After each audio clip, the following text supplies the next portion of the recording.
చిన్న గ్రామంలో రవి అనే బాలుడు తన తల్లిదండ్రులతో కలిసి జీవించేవాడు.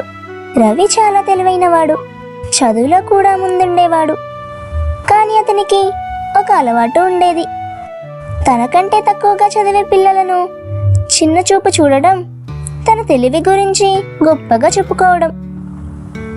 ఒకరోజు రవి తన తాతయ్యతో కలిసి పాత సామాన్ల గదిని శుభ్రం చేస్తుండగా ఒక పాత అద్దం కనిపించింది. ఆ అద్దం చాలా అందంగా విచిత్రంగా మెరుస్తూ ఉంది.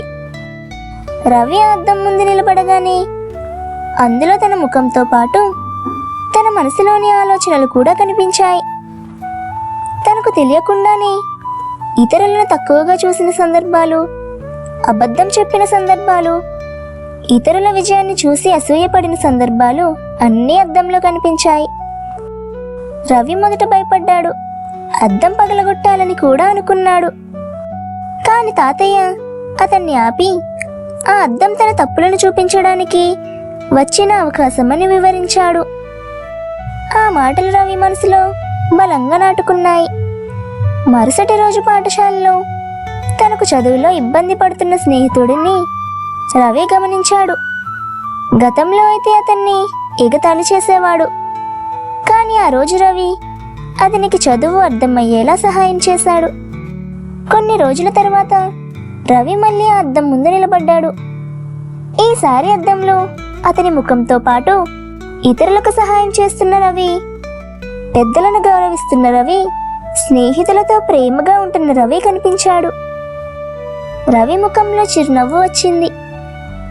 అప్పుడు అతనికి ఒక గొప్ప నిజం అర్థమైంది. ఆ అద్దం నిజానికి మాయా అద్దం కాదు, మనిషి తనలోని మంచి చెడులను తానే చూసుకునేలా చేసే ఒక పాఠం. ఆ రోజు నుంచి రవి తన ప్రవర్తనను మార్చుకున్నాడు. తన తెలివిని గొప్పగా చెప్పుకోవడం మానేసి తనకు తెలిసిన విషయాలను ఇతరులకు నేర్పించడం ప్రారంభించాడు.